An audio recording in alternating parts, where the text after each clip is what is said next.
네, 저는 위중성어학원에서 토익 입문반 600점, 650, 700점 목표로 하는 입문반을 맡고 있는 최영준 강사라고 합니다. 네, 안녕하세요.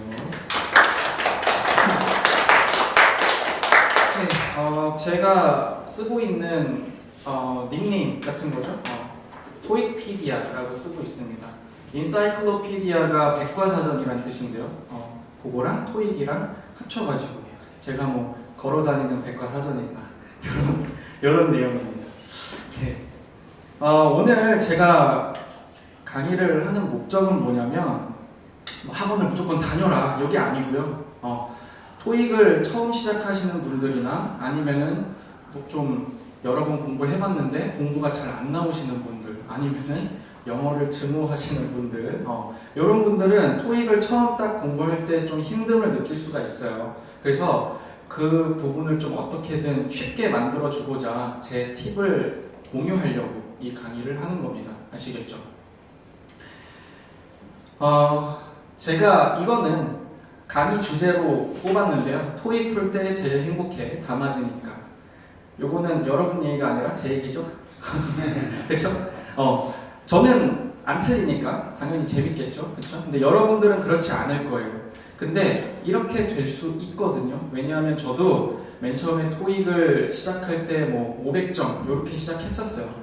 처음부터 저는 영어를 잘하는 사람이 아니었고 뭐 해외를 갔다 오거나 이런 것도 없습니다.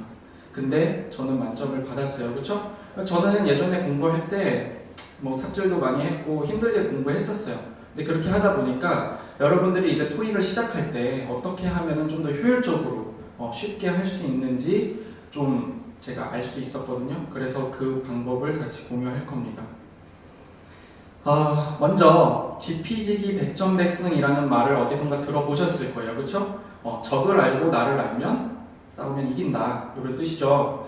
보통 토익을 처음 시작하시는 분들은요, 토익이 뭔지 모르고 그냥 공부하는 경우가 많아요. 왜냐하면은 토익이 꼭 필요하니까. 나는 영어를 전공한 사람도 아니고 영어를 좋아하는 사람도 아니지만 취업을 위해서는 이 토익이 꼭 필요하니까 빨리 하고 끝났으면 좋겠다라는 마음에 토익이 뭔지 알아보지 않고 그냥 자기 상태도 어떤지 알아보지 않고 학원을 선택하든 과외를 선택하든 수업을 듣다가 뭐 잘 되는 사람도 있겠지만 실패하는 사람들도 분명히 있거든요.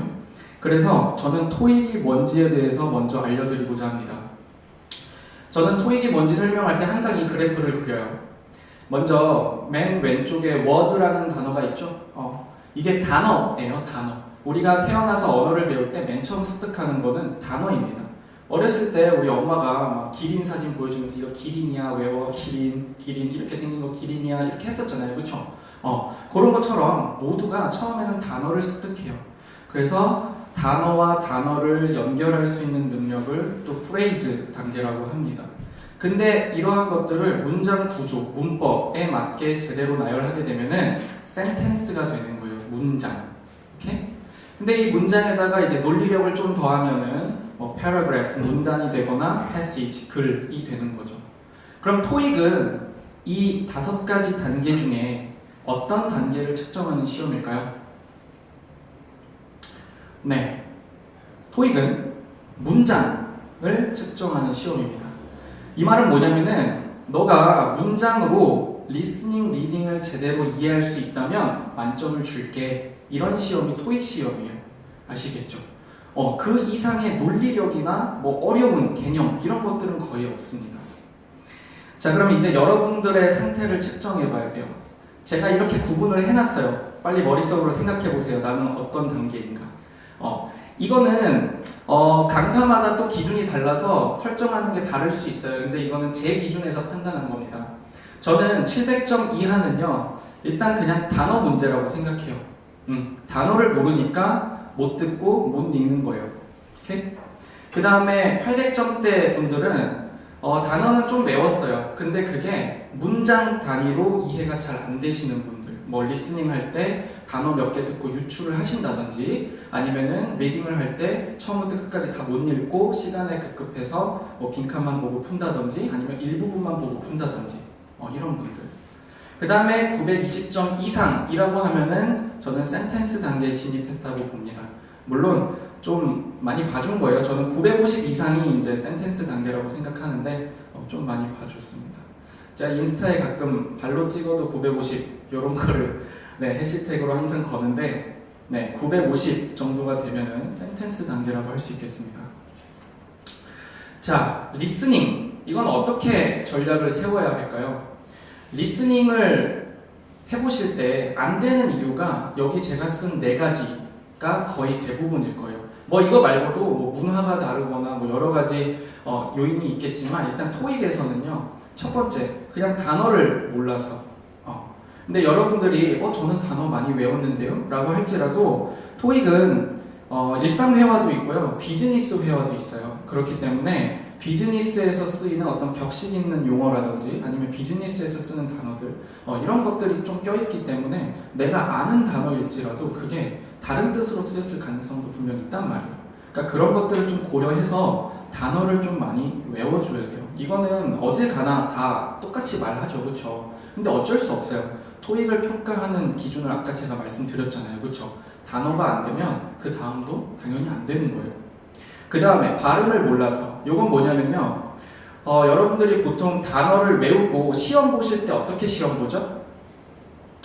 시험지에다가 뜻을 쓰면서 시험을 보시죠? 거의 그런 게 대부분일 거예요. 그렇기 때문에 여러분들은 단어를 외울 때 시험을 위해서 단어를 외우세요. 그 말은 뭐냐면은 스펠링을 보고 이게 무슨 뜻이다 까지만 생각하세요. 근데 발음이 진짜 중요한 거거든요. 발음. 왜냐하면 리스닝에서는 스펠링으로 안 보여줘요. 그쵸? 발음으로 들려주고 내가 그거를 머릿속으로 뜻과 연결 지어야 됩니다. 그쵸? 그래서 예를 들어서 뭐 important라는 단어를 중요한이라고 외웠어요. 근데 리스닝에서는 important라고 발음을 안 해주죠. important 이렇게 발음을 해줍니다. 그렇기 때문에 이게 제가 지금 그냥 important 하면 알아들을 수도 있겠지만 이게 그냥 흘러가는 문장 속의 한 단어였다고 생각을 해보세요. 그러면은 잘 안 들릴 가능성도 있는 겁니다. 그렇기 때문에 내가 외웠을지라도 발음을 모른다면 그건 리스닝에서 거의 무의미한 거예요. 아시겠죠? 그래서 단어를 외우실 때에는 항상 발음 신경 써서 해주셔야 되고 발음을 외운다라는 거는 자신이 발음을 할 수 있다는 거거든요. 그러니까 그 점 유의해서 외워주시면 됩니다. 그 다음에 리스닝이 안 되는 이유, 뭐 너무 빨라서 이것도 있습니다. 연음이 있거나 아니면 너무 빨리 말해서, 그쵸? 이런 부분도 있고 문장 구조를 몰라서 이것도 한 요인이 될 수 있죠. 들었는데 단어 몇 개는 알아들었어요. 근데 머릿속에서 정리가 안 되고 그게 한 문장 또는 이미지화가 잘 안 된다는 거죠. 그러면은 리스닝을 들었어도 전반적인 내용을 이해하는 데 좀 어려움이 있습니다. 그래서 파트 1에서는 어떻게 다가가야 하는가 요거에 대해서 설명을 드리자면은 여기는 진짜 단어밖에 없어요. 왜냐하면 사진을 보고서 짧은 문장을 듣고 맞추는 거예요. 그쵸? 그러면 그 사진을 묘사하는 데에 이용된 단어만 안다면 거의 틀릴 일이 없습니다. 뭐 사람을 묘사하거나 사물을 묘사하거나 아니면 어떤 동작을 묘사하거나 이런 단어들 거의 나오는 게 정해져 있기 때문에 뭐 시중에 나와 있는 단어 책에서도 리스닝에서 많이 나오는 단어 이렇게 정리해 놓은 책들이 있으니까 그렇게 참고하시면 되겠고 제가 여기서 하나 퀴즈를 드릴 텐데 where 이라는 단어와 put on 이라는 단어가 있는데 차이점을 혹시 아시는 분이 있을까요? 없어요? 둘 다 외울 때 우리 어떻게 외워요? 입다 이렇게 외우죠? 옷을 입다 이렇게 외웁니다. 하지만 이 두 가지는요 달라요. 뜻이 다른 겁니다. 이런 상태의 그림이 있고 그 다음에 이런 상태의 그림이 있다고 칩시다.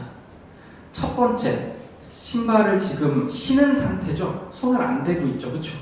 두 번째 신발을 신고 있죠. 그쵸? wear 이란 단어는요 착용하고 있는 상태를 나타내는 동사예요. 그렇기 때문에 he's wearing shoes 하면은 신발을 착용한 상태의 사진이 나와야 돼요. 근데 he's putting on his shoes 라고 하면은 그 사람이 신발을 신고 있는 그런 행위가 나와야 됩니다. 아시겠죠? 그러니까 이런 것들을 좀 유의를 해야 된다는 거예요. 이렇게 이해가셨죠? 자, 다음은 파트 2인데요. 요거는 제가 문제를 먼저 풀고 시작할 거예요. 아시겠죠? 여러분들이 문제를 풀어야 돼요. 이 앞에 핸드아웃 가져가 주세요. 지금 오신 분들. 핸드아웃 가져가 주세요. 자, 집중하시고 제가 이거 리스닝 틀어줄 거예요. 파트 2의 유형은 뭐냐면요. 처음에 question이 나와요. 질문이 나오고요. 그 다음에 A, B, C 답변을 이야기해 줍니다. 그 중에 가장 적절한 답변을 고르시면 되는 거예요. 아시겠죠? 한번 듣고 풀어보세요. 준비하시고 지금 틉니다. Number 23.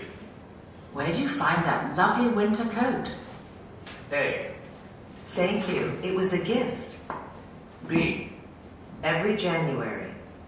C. No, I haven't found them. 이 내용은 핸드아웃에 없어요. 그냥 듣고 푸는 거잖아요. 보고 푸는 게 아니라. 다시 한번 들려드릴까요? Number 23. Where'd you find that lovely winter coat? A. Thank you. It was a gift. B. Every January. C. No, I haven't found them. 답을 고르셨겠죠, 그렇죠? 몇 번을 골랐을까요? 한번 말씀해 보실 분. 자신 있게. 답을 골랐으면 말씀해 주셔야지. 오케이. 뭐죠? A라고 생각했어요? 다른 분들 다 동의해요? 아니다. 아니다이신 분, 네, 껴들어도 됩니다. 오케이, 일단 넘어가겠습니다. 자, 파트 2에서는 전략을 전 이렇게 세웠습니다. 많은 분들이 이렇게 말해요. 의문사를 잘 들으면 된다. What, when, where, who를 들으면 what에 대한 대답은 당연히 무엇이 나올 거고 when에 대한 대답은 뭐 날짜나 시간이 나올 거고 where, 장소가 나올 거고 who, 사람이 나올 거잖아요. 그쵸? 근데 저는 이 말을 바꾸고 싶어요. 의문사만 보면 안 되고요. 의문사와 상관없이 질문을 끝까지 듣고 이해해라 이겁니다. 예전에 구토익 때는 의문사만 듣고 풀 수 있는 문제들이 좀 꽤나 있었어요. 그래서 그땐 그렇게 가르쳤는데 지금 신토익으로 바뀌고 나서는 거의 그런 문제가 없습니다. 아시겠죠? 그러니까 의문사만 듣고 뒤에 안 듣고 대기 타야지 이건 절대 안 되는 일이에요. 아시겠죠? 끝까지 다 듣고 이해할 수 있어야 됩니다. 두 번째, 왜 끝까지 다 듣고 이해해야 되냐면은 밑에 간접 답변과 관련이 있습니다. What, when 이렇게 물어봤을 때 정말 무엇, 어디, 뭐 언제 이렇게 직접적으로 답변해 주는 게 아니라 몰라, 누구한테 물어봐 뭐 이런 식으로 간접 답변을 시험에 많이 내거든요. 그렇기 때문에 이제는 정말 획일적인 아주 심플한 대화만 생각하시면 안 되고 조금 그 문장에서 내포된 의미까지 생각하실 줄 알아야 돼요.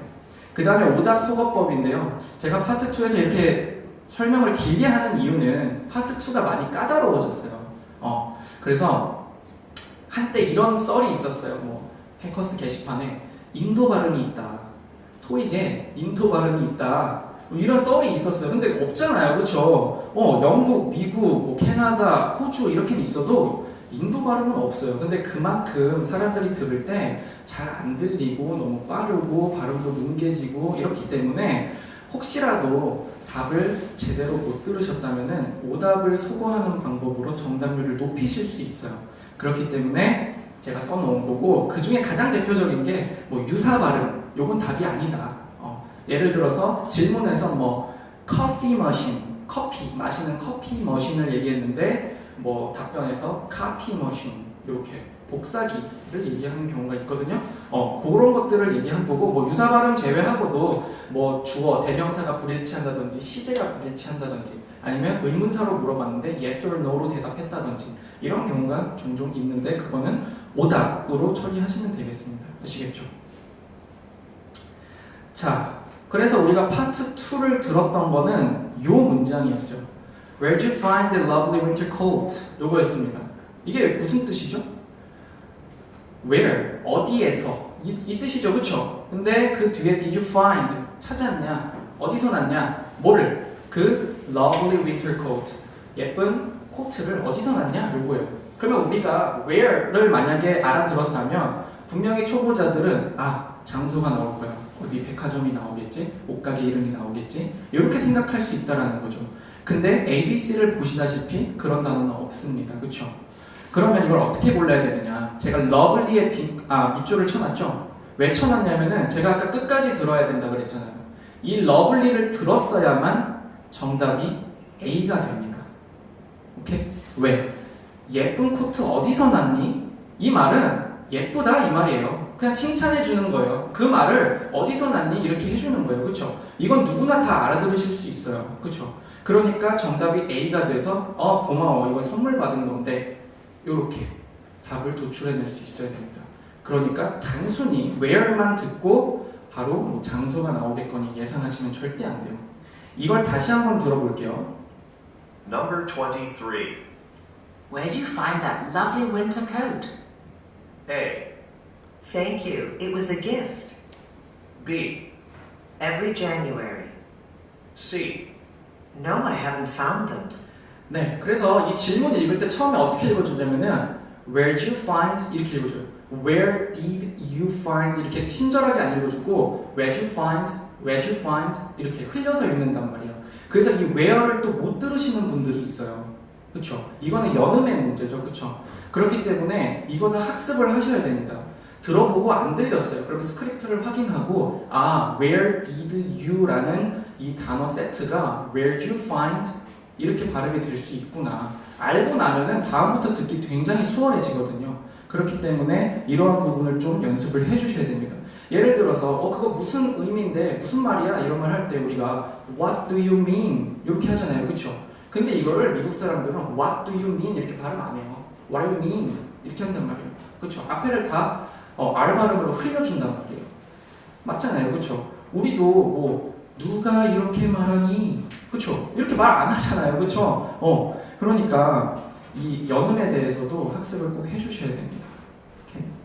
파트 2에 대한 얘기는 그 정도였고 파트 3하고 4가 있는데요. 저는 이렇게 써놨어요. 문제를 미리 스캔하고 핵심 단어를 표시해야 된다. 좀 이따 설명드릴 거고. 두 번째, 멀티태스킹이 돼야 한다.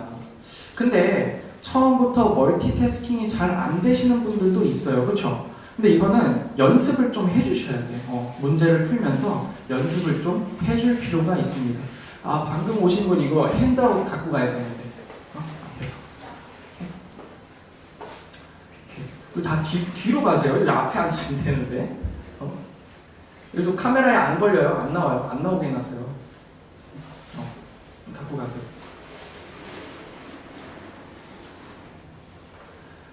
네. 지금 이제 제가 드린 핸드아웃 맨 첫 번째를 보시면서 같이 하시면 되는 거예요. 멀티태스킹. 이거는 왜 그런 거냐면은 사실 정말 잘 들린다 하시는 분들은요 그냥 들으면서 풀면 돼요. 근데 그게 안 되시는 분들은 들으면서 해석하면서 문제도 봐야 되고 막 이러다 보면 힘들어져요. 그러니까 애초에 리스닝 실력을 키우는 게 가장 좋겠지만 그게 만약에 안 되신다면 좀 자주 이 문제들을 좀 풀어보면서 적응하실 필요가 있는 겁니다. 아시겠죠? 자, 그 다음에 신유형 추가 이유 이렇게 써놨는데요. 신유형은 뭐냐면요, 뭐 화자의 의도를 파악해라, 아니면은 뭐 세 명이서 대화하는데 뭐 풀어라, 아니면은 시각 연계 자료 이런 것들을 주고서 보고 풀어라 이런 것들인데 어쨌든 간에 이런 신유형 추가 이유는 전반적으로 문맥을 고려해라 이겁니다. 그러니까 정답의 근거 한 문장만 듣고 푸는 게 아니라 거기에 앞뒤 문맥을 고려해서 문제를 풀 수 있게끔 다 장치를 걸어놨어요. 아시겠죠?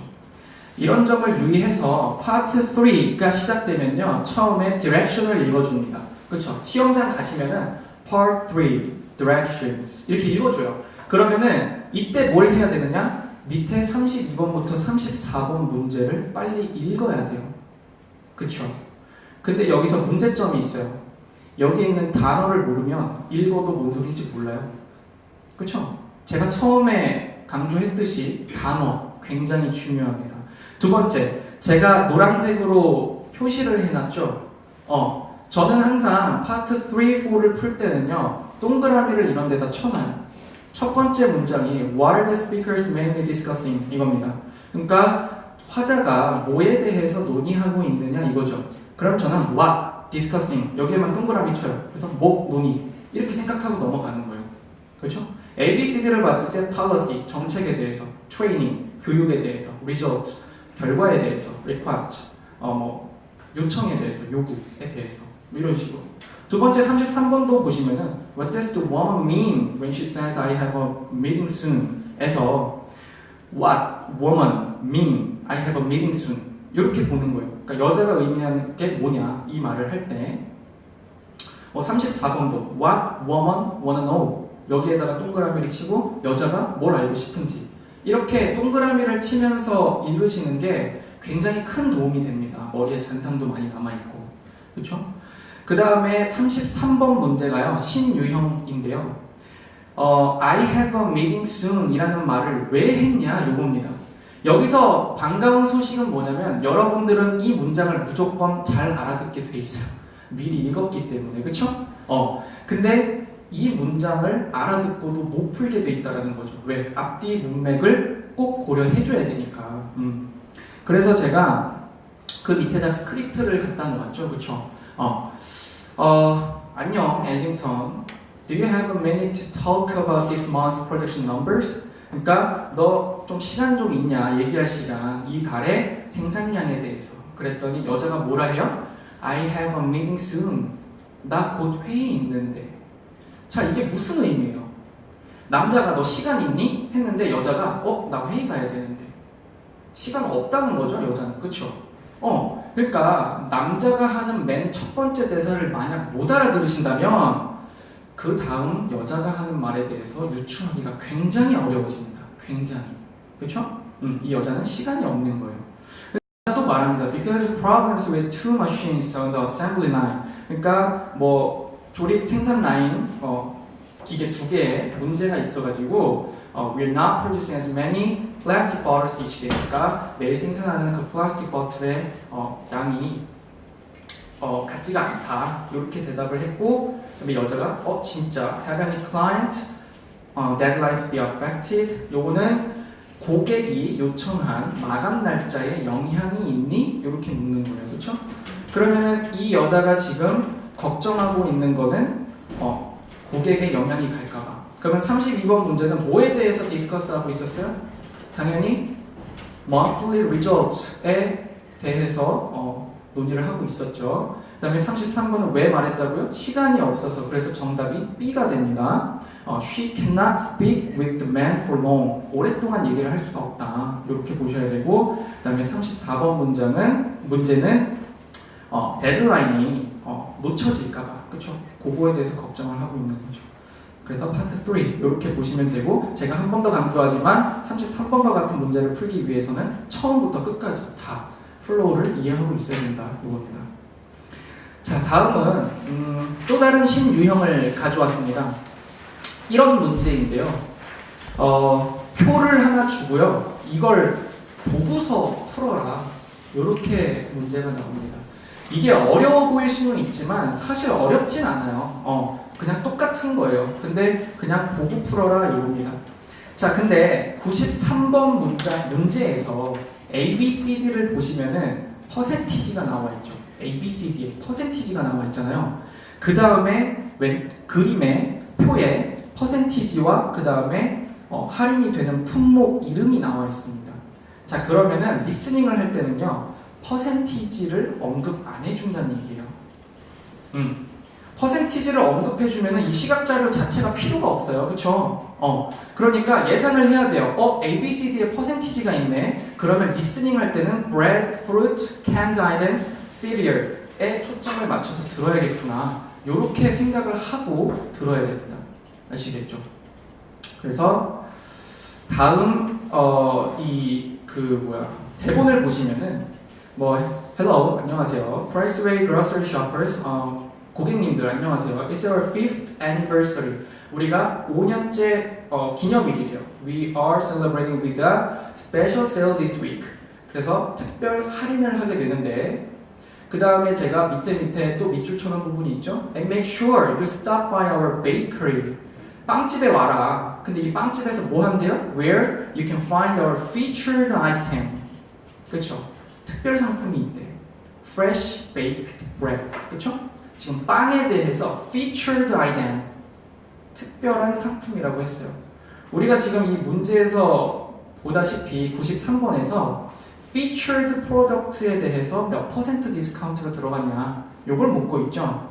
그렇기 때문에 여러분들은 bread구나. 그러면 bread는 40%라고 나와 있으니까 정답은 D가 되겠구나. 이렇게 연결을 짓는 겁니다.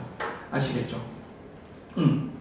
그래서 그렇게 보시면 되고, 자, 여기까지 리스닝을 해봤는데 뭐 질문이 있으시다면 중간에 손을 들고 하셔도 되고요. 뭐 마지막에 한 번에 다 하셔도 되고요. 네, 일단 넘어갈까요? 왜 이렇게 다들 얼어 있습니까? 오늘 날씨 안 춥잖아요, 여러분. 그죠? 오케이. 자, 리딩. 보통 초보이신 분들은 리딩을 더 많이 공부하죠. 그쵸? 일단 리딩이 더 빡세게 느껴지기 때문인데, 근데 저는 옛날에 500점일 때 어떻게 공부했냐면은 리스닝의 비율을 한 8 정도 두고요, 리딩의 비율을 2 정도 뒀어요. 그래서 리스닝 빨로 900점대까지 간 적이 있습니다. 리스닝이 3달 만에 만점이 나왔거든요. 근데 그 방법도 좋긴 좋았지만 그때 저는 리스닝을 굉장히 힘들게 공부했어요. 하루에 한 6시간 이상 받아쓰기를 했던 것 같아요. 완전 삽질했죠. 그렇죠? 안 들리는데 어떻게 받아줘요? 모르는데. 그래서 리딩 공부를 좀 비율을 늘려서 하는 게 리스닝에도 도움이 된다라고 말씀드리고 싶습니다. 오케이? 이 문제 한번 풀어보실래요? 제가 20초 드릴게요.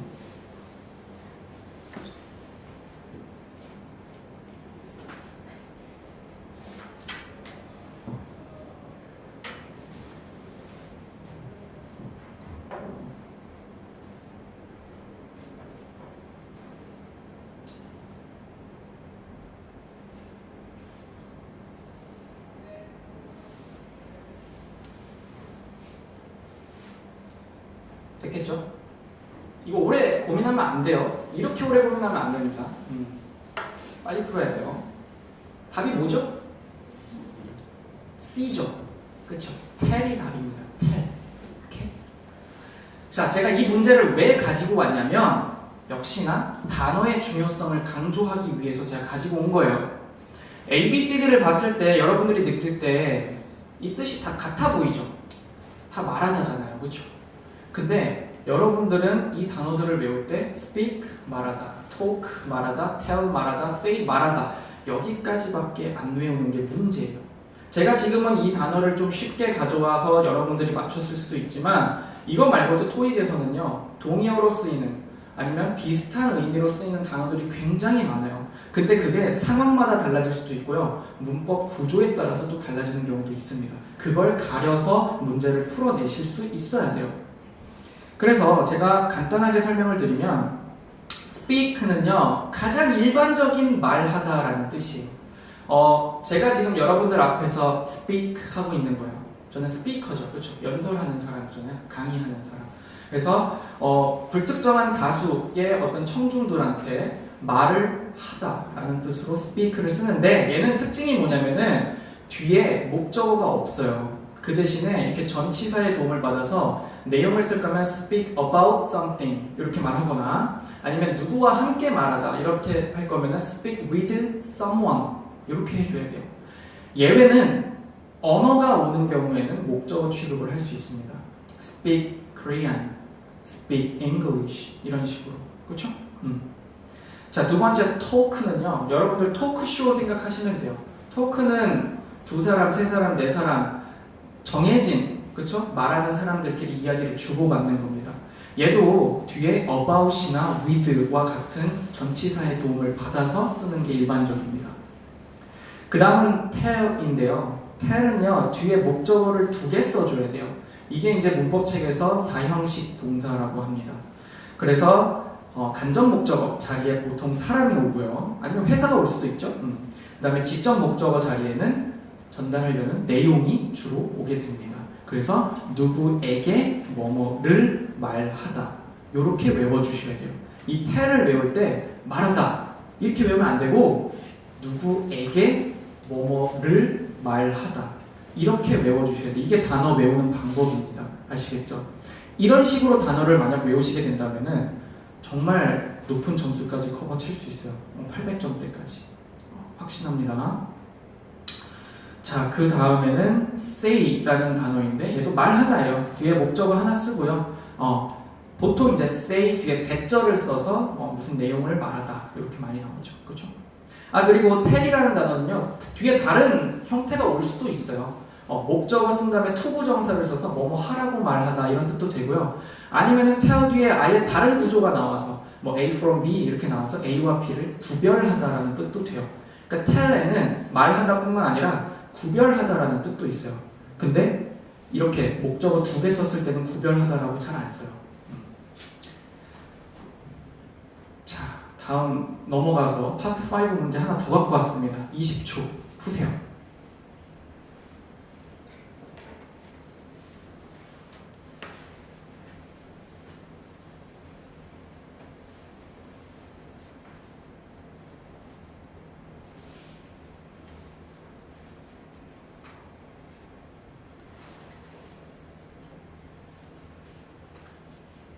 쉽죠? 그쵸? 뭘로 찍었어요? B 찍은 사람 손 들어보세요. 빨리 자신있게 B 찍은 사람 손 들어보세요. 네. 제가 의도한 대로 다 낚였습니다. 답은 B가 아닙니다. 답은 D, whom이 답입니다. 그럴 줄 알았어요. 창피한 게 아니에요. 다 B를 찍고 them을 찍고 틀립니다. 그래서 제가 이 문제 갖고 온 거예요. 해석으로 풀면요, B가 됩니다. 해석으로만 풀면. 해석을 해볼까요? 델타 에어라인, 이 항공사가요, attracted, 끌어모았어요. 누구를? A lot of passengers, 승객을 많이 끌어모았어요. 근데 그 승객의 most, 대부분이 were salesmen, salesman이었대요. 무슨 salesman? Who went on a business trip, 출장을 가는 salesman이었대요. 그쵸? 그럼 여기에 them을 썼을 때 당연히 앞에 있는 passenger를 받았어서 그들 중 대부분은 이렇게 당연히 의미적으로는 되죠. 근데 문장 구조적으로는 그게 불가능하다는 얘기예요. 제가 하나 더 질문을 드릴게요. 영어 문장에서요, 동사는 원칙적으로 몇 개 쓸 수 있죠? 한 문장 안에 동사는 하나를 쓸 수 있습니다. 그쵸? 근데 한 문장 안에 동사를 여러 개 쓰고 싶을 때도 있을 거예요. 그쵸? 그럴 때는 어떤 도움을 받죠? 여러분들 다 알아요. 뭐죠? 네, 접속사입니다. 그렇죠? 그러면 동사 2개 쓸 거면 접속사 몇 개 필요해요? 하나. 그럼 동사 3개 쓰고 싶으면 접속사 몇 개 필요해요? 2개. 맞죠? 자, 제가 문장 구조를 이렇게 써놨어요. 항공사가 주어고요, 끌어모았다가 동사입니다. 그 다음에 승객이 목적어예요. 다시 most, 대부분, 얘가 주어입니다. 그 다음에 were, 였습니다. 얘가 동사예요. 뭐였다? salesman, salesman이었다. 이게 보어입니다. 그 다음에 who가요, 접속사 역할을 하는 거예요. 앞에 있는 salesman을 꾸미려고. 근데 어떤 salesman? went on a business trip. 그렇죠? 출장을 갔던 그런 salesman들. 그러면 지금 제가 동사 표시를요, attracted에다가 해놨고요, were에다 해놨고요, 그 다음 went에다 해놨습니다. 동사가 총 몇 개죠? 동사 총 3개예요. 근데 접속사가 who 하나밖에 없네요. 그러면 접속사가 하나 더 필요하지 않나요? 맞죠? 빈칸 자리는요, 접속사 자리가 맞아요. 접속사 자리예요. 근데 B에 있는 them은요, 그냥 단순한 대명사 역할밖에 못해요. 근데 D에 있는 whom이 접속사 플러스 대명사 역할까지 한 번에 하는 애들이에요. 그렇기 때문에 이거는 배우고 좀 문제를 푸는 짬밥이 쌓여야 풀 수 있는 문제가 될 수 있겠죠? 그쵸? 그래서 저는 수업 때 뭐 이런 것들에서 당연히 이런 것에 대해서 다 알려드리고, 뭐 관계 대명사, 관계 부사 이런 말이 굉장히 어렵잖아요. 사실 뭐 분사, 구문 이런 것도. 근데 제가 수업할 때는 좀 그런 용어들을 최소화시킴으로써 좀 문법에 대해서 여러분들이 쉽게 다가갈 수 있게 그렇게 노력을 하고 있습니다. 자, 다음은요, 파트 6로 넘어갈 건데, 많은 학생들이 물어봐요. 5, 6의 차이점이 뭐냐. 일단 먼저 공통점에서 보면은 빈칸에 알맞은 단어 채우는 게 파트 5, 6의 공통점이죠. 차이점은 뭐냐면요, 파트 6는요, 긴 글 속에서 빈칸을 뚫어놨어요. 그쵸? 근데 파트 5는 한 문장 안에만 뚫어놨어요. 그렇기 때문에 파트 6의 의도 자체는 뭐냐면, 빈칸이 뚫린 그 문장 안에 정답의 근거가 없을 수도 있어요. 이 말은 앞뒤 문맥을 꼭 고려해야 된다 이겁니다. 아시겠죠? 자, 그래서 파트 6 문제를 가져왔는데요. 이 문제는 다 읽기가 좀 버거울 수 있겠지만 다 읽을 겁니다. 아시겠죠? 일단 답을 먼저 보여드릴게요.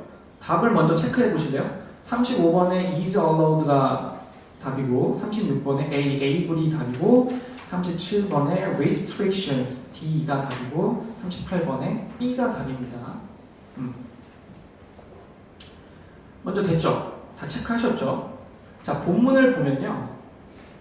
Each passenger 각각의 그 전에 제목을 읽어야 되죠. 제목을. 저도 방금 실수할 뻔했는데 여러분들은 제목 아니면 뭐 이메일 형식이면은 누가 보내고 누가 받고 언제 썼고 그리고 주제가 뭐고 이런 것들에 대해서 민감하게 받아들이셔야 돼요. 거기에 정답의 근거가 될 수도 있습니다. 아시겠죠?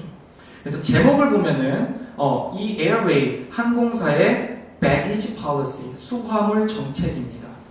Each passenger 각각의 승객들은요 is allowed to carry one piece of hot baggage. 그러니까 그 수화물을 하나만 갖고 갈 수 있어요. 기내에 without charge. 그 별도의 요금 없이. 방금 기내에 갖고 간다 그랬는데 기내에 갖고 가는 게 아니라 붙일 수 있다라는 거죠, 그렇죠? 그 다음에 carry on item 이게 이제 기내에 갖고 갈 수 있는 갖고 다닐 수 있는 그거죠. 이거는 must not exceed the dimensions 56 centimeters, blah blah blah, including the handle and wheels. 그러니까 손잡이와 바퀴를 포함해서 이 정도의 크기를 not exceed 넘지 마세요. 요정. No carry-on bag should weigh more than 23 kilograms. 그러니까 이렇게 갖고 들어가는 거는 23kg가 넘으면 안 됩니다. 이렇게 말하고 있어요, 그렇죠? 그 다음에 승객들은요, should be able to lift bags. 그러니까 가방을 들어 올릴 수 있어야 하는데요. 어디에다가? Into the overhead storage bins. 그거는 머리 위에 있는 저장 공간을 말하는 겁니다. 선반. 그 다음에 unaided. 이거는 도움 없이라는 뜻이에요. 그러니까 승객들은 모두 도움 없이 자기가 스스로 머리 위에 올릴 수 있어야 돼요. 이러한 제한은요, do not apply to bags that are checked in at the service desk. 그러니까 서비스 데스크에서 이미 붙여진 가방에 대해서는 적용되지 않는다. 이 말이죠. 그 다음에 laptop, computer bag, school backpack, handbag 이런 것들이 may also be brought on board. 기내에 허용이 된다. 이런 뜻입니다. 자, 지금 앞에서부터 무슨 얘기가 나왔어요? 요금 없이 짐을 붙일 수 있는데 크기를 준수해줘야 되고 무게도 준수해줘야 되고 도움 없이 니네가 올릴 수 있어야 돼. 근데 서비스 데스크에서 붙여진 거는 적용이 안 돼. 요런 얘기가 나왔어요. 그쵸? 자, 그 다음에 137번을 제가 지금 강조하려고 하는 거예요. 137번.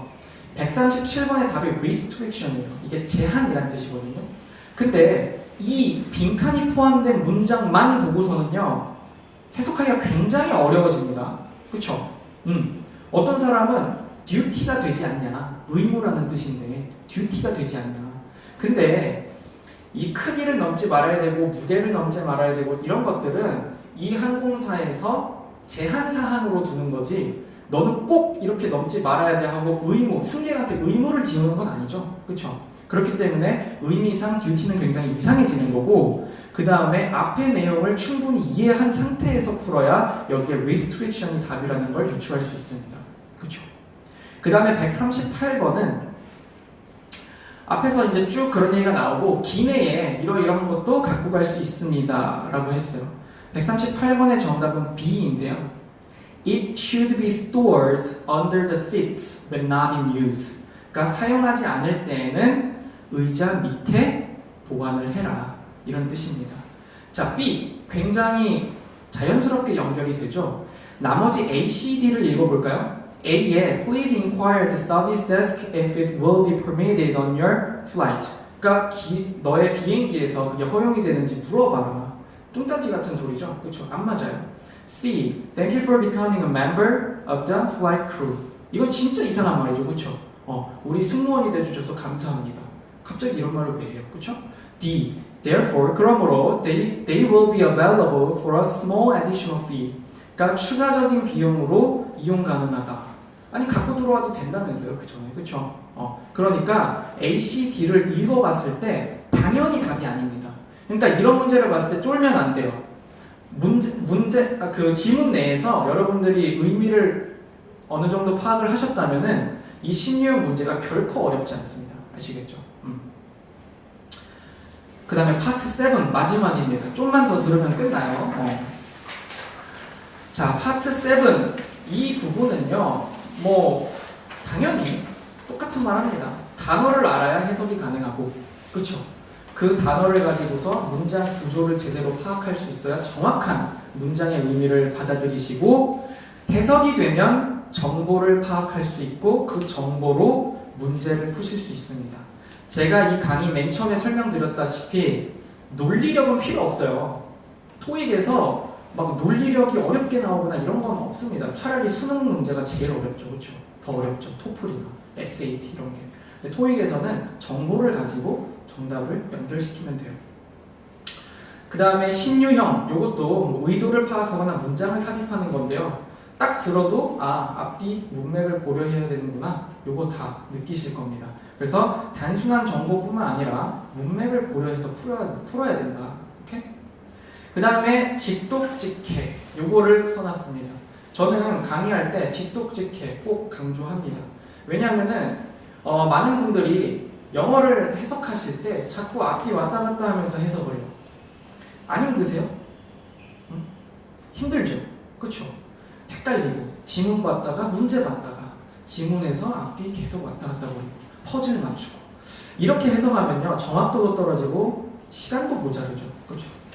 이렇게 하면 안 되고 앞에서부터 천천히 해석할 수 있어야 돼요. 그래야 여러분들이 리스닝을 들을 때도 리스닝 뭐 뒤에서부터 말해주는 거 아니잖아요. 그렇죠? 앞에서부터 말해주잖아요. 그러니까 이 연습을 하게 되면은 여러분들의 리스닝 실력에도 좋은 영향을 줄 수 있다는 겁니다. 자, 파트 7은 문제를 풀기보다는요, 제가 그래서 직독직해를 하는 제 방식을 여러분들한테 보여드릴 건데, 직독직해 하는 방식은 사람마다 다 달라요. 제가 지금 이렇게 슬래시 쳐놨죠? 여러분들 보시는 그 핸드아웃에도 지금 슬래시가 다 쳐져 있습니다. 제가 그냥 보기 편하게 슬래시 친 거고, 그리고 여러분들도 배려해서 제가 최대한 좀 의미 단위를 분명하게 슬래시 쳐놨습니다. 근데 어떤 사람들은 뭐 주어 동사를 한 번에 묶어서 해석하는 사람들도 있고 이거를 뭐 분리해서 해석하는 사람들도 있고 다 달라요. 그러니까 여러분들이 이제 단어도 외우고 문장 구조에 대한 학습이 좀 익숙해지실 때쯤에 본인의 스타일이 나오는 거예요. 이건 누구 걸 따라하라는 얘기가 아니라 저는 그냥 예시를 보여드릴 뿐 여러분들이 공부할 때는 그런 것들을 좀 고려해 줄 수 있다는 거죠. 오케이? 그래서 뭐 보면은 Dear Atrium Hotel Guest, 그러니까 호텔 손님들한테 쓰는 말입니다. 우리는요 would like to apologize, 하고 싶어요. 뭐에 대해서? For the warm temperatures, 더운 온도, 그러니까 좀 기온이 올라갔나 보죠. 어디에? In the hallways and elevators, 복도와 엘리베이터에. 제가 지금 앞에서부터 해석하고 있죠. 근데 해석이 안 되시는 분들은 없을 거예요, 그렇죠? 저는 한국말이 진짜 좋다고 생각해요. 우리나라 말은 문장 구조, 어순이 바뀌어도 얼추 다 해석이 됩니다. 굉장히 좋은 언어죠, 그렇죠? 여러분들 예전에 러시아에서 동계올림픽 할 때 금메달 빡 뺏겼을 때 우리나라 사람들이 댓글 달 때 막 비읍 시옷 막 이런 받침 넣어가지고 막 번역기 못 돌리게 하고 그런 거 있었잖아요. 근데 한국인은 다 알아듣죠. 그런 댓글 봐도. 그러니까 한국어가 굉장히 유연하고 정말 좋은 언어거든요. 우리는 한국인이잖아요, 그렇죠? 근데 영어를 원래 잘 할 수 있는 능력은 있는데요. 공부하는 방식이 잘못되면은 영어가 굉장히 힘들어져요. 그래서 그거 한번 강조 드리고 다음 이어서 하면요. The hotel. 그 호텔은 is currently undergoing. 지금 하고 있는 중입니다. 뭘? Work. 작업을 하고 있어요. 무슨 작업? To upgrade. 업그레이드 하는 작업을. 뭘 업그레이드 할까요? Our air conditioning system. 우리 에어컨 시스템을. 새로운 시스템은, the new system, 새로운 시스템은 will improve, 개선시켜 줄 거예요. 뭘? Our energy efficiency, 우리 에너지 효율을. 그래서 and increase, 증가시켜 줄 거예요. The comfort, 편안함, 안락함을 증가시켜 줄 거예요. 뭐에 대해서? Of our common areas, 우리 공동 구역에 대해서.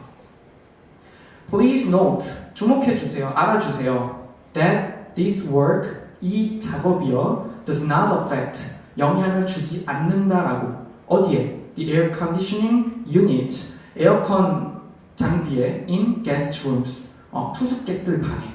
그러니까 지금 호텔 그 복도와 엘리베이터에서는 에어컨을 지금 수리하고 있어서 그쵸? 덥지만 객실에는 영향이 없다 이런 말을 해주고 있죠.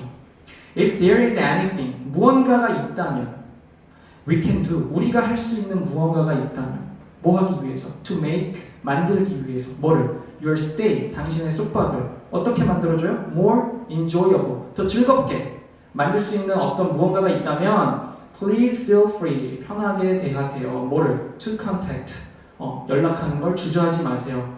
어디에다 연락해요? Any of our staff, 우리의 직원들한테 어떻게 함으로써? By dialing number 0, 그쵸? 0번을 눌러서 어디에서? From your room, 너 방에서, 그쵸? 이렇게 앞에서부터 해석을 해도 어떤 의미인지 다 해석이 가능하다는 겁니다.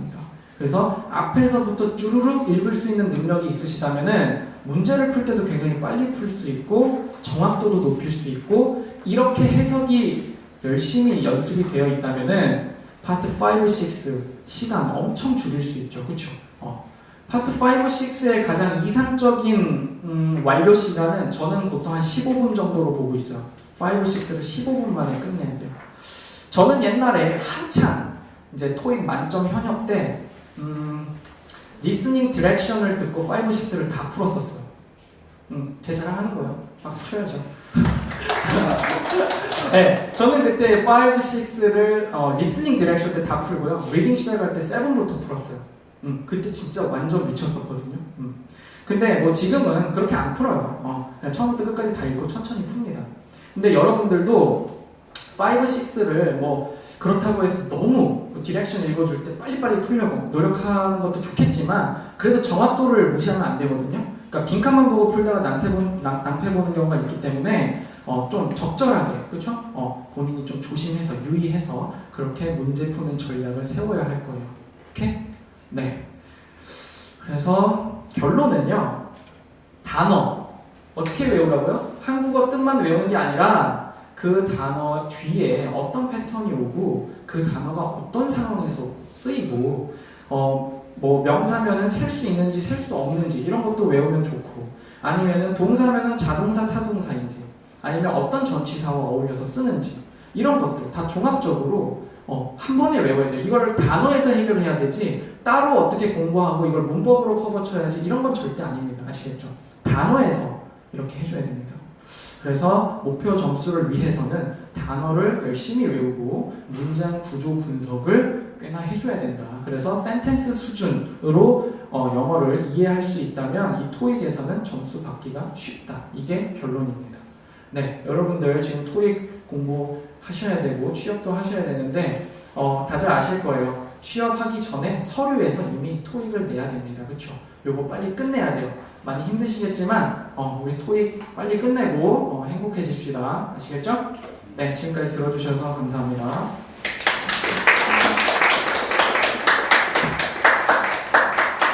뭐 혹시 질문이 있으신 분은 질문을 하셔도 되고 집에 빨리 가야겠다 하시는 분은 가방 싸서 가면 되고 뭐 저랑 상담을 하고 싶으시다 하면 상담을 하시고 네 그렇게 해주세요.